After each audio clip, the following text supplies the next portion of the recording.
Magandang araw sa inyo mga kapadyak. Sa video na to, i-unwrap lang natin tong Sauce G Plus ko.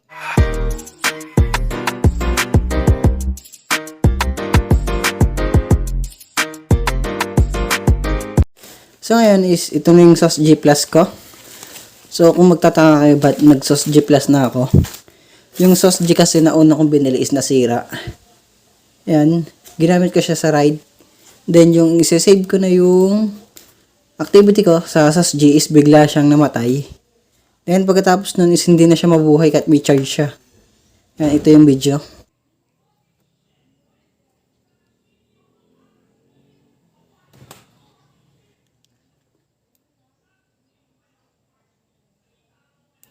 Kinat ko yung seller na bigla na lang namatay yung Sauce G na ipinadala nila sa akin. Sabi nila sa akin is kailangan kong sirain yung luma bago nila ako padala ng bago. Yan.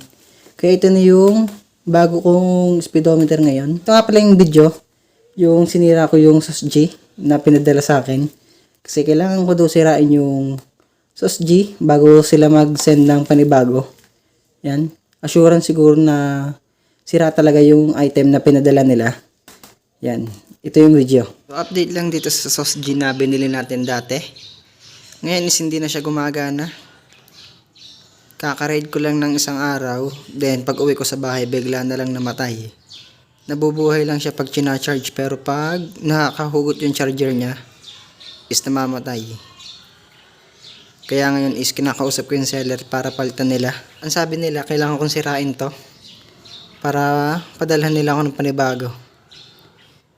Yan. Kaya ngayon isisirain na natin. Nagdadalawang isip ako baka hindi mag-send yung seller eh. Hindi talaga mabuhay. Magdamag na ito naka-charge, wala pa rin. Tingin ko battery yung problema nito pero inilapit ko na sa seller baka under pa rin ang warranty. Yan. Kaya sisirain na natin ngayon. Ngayon sisirain na natin. Wala tayong magagawa. Sirain daw.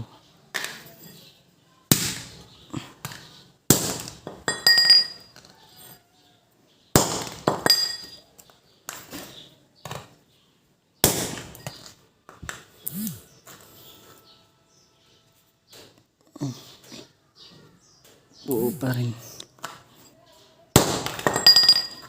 So ngayon is i-unwrap na natin to. Kakarating lang. Yan. Binuksan ko na siya kanina para makita kung talaga bang nagpadala sila. Kasi una pa lang is natatakot na ako. Pero nagpadala naman sila. Yan. Mas maganda pa yung pinadala nila. Ngayon. Ito yung Sauce G Plus. Pero yung binili ko sa kanila is Sauce G lamang. Pero yung ipinalit nila is Sauce G Plus. Kaya mas maganda. Ngayon is buksan na natin. Ngayon bago muna natin buksan tong Sauce G Plus, is tingnan muna natin yung laman. Ang instruction kasi sa akin, umorder muna ako ng isang item sa kanila bago sila magpadala ng bago. Doon nila isasabay to. Kaya yung binayaran ko lang is 120, which is itong case lamang. Yan, ito yung kasama. Then yung screen protector, yun lang yung kasama sa pinadala nila sa akin. Wala akong binayaran dito kasi replacement nila to kasi yung pinadala nila is nasira. Kaya ito yung replacement niya ngayon. Ngayon is i-unwrap na natin tong Sauce G Plus. Yan. May sticker siya dito. Tingnan natin. Then same lang siya sa packaging ng Sauce G. Ganoon pa rin. Yan. May kasama siyang USB cable. Then dalawang rubber band. Then ito yung lagay ng speedometer and yung rubber niya. Then ito na yung manual. Yan. Dalawa yung manual niyo. Then ito na yung Sauce G Plus natin. Yan, set aside na lang. So, itabi na natin yung mga kasama niya. So, ito yung Sauce G Plus. Hindi ko na kasi mapapakita yung Sauce G ko. Kasi sira na nga. Binasag ko na. Pinakpok ko ng martilyo. Kasi ang instruction is sirain bago sila magpadala. So, ang nadagdag lang dito sa SOS G Plus is meron na siyang heart rate tsaka yung cadence. Pero ang gagawin ko naman dito is hindi ako bibili ng heart rate tsaka cadence. Kasi ang purpose ko lang naman kaya bumili ako ng speedometer is mamonitor ko yung takbo at yung layo ng lugar na pinupuntahan ko. Yan, tagtagin natin yung screen protector niya. Then, i-open natin. Yan. So, same as sa SOS G is nandito yung speed niya, yung time, yung distance. Ang nadagdag lang dito sa SOS G Plus itong heart rate tsaka yung cadence. Next page is yung average speed, yung altitude tsaka yung gradient. Then nandito yung average heart rate tsaka yung average cadence. Sa next page is nandito yung max speed, yung clock, yung odometer, yung max heart rate, tsaka yung max cadence. So, yan, isa-set up na natin to ngayon.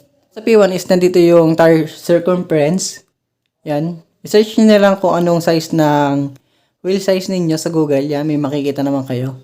Pero GPS na naman to, hindi na natin kailangan i-set up. P2 is yung kilometers or miles per hour yung gagamitin nyo para sa speedometer na to. Then, nandito naman yung clock. Yan. 8 natin.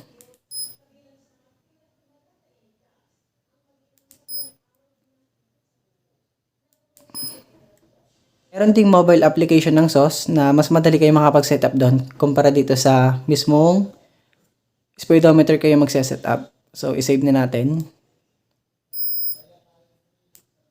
Yan. So, ngayon is ito na yung gagamitin kong cyclo computer sa bike ko. Yan, nasira na yung SOS G.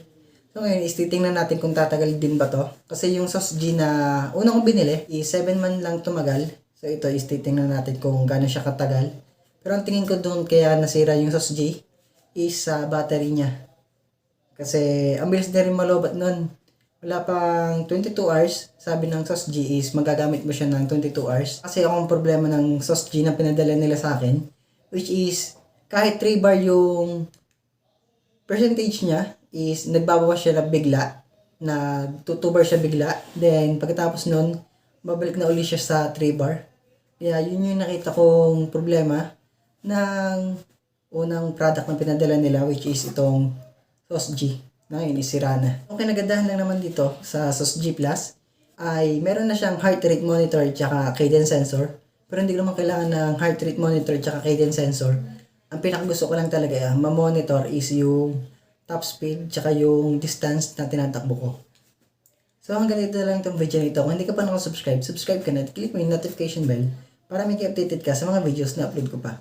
Have fun, enjoy your ride. Ride safe mga kapadyak.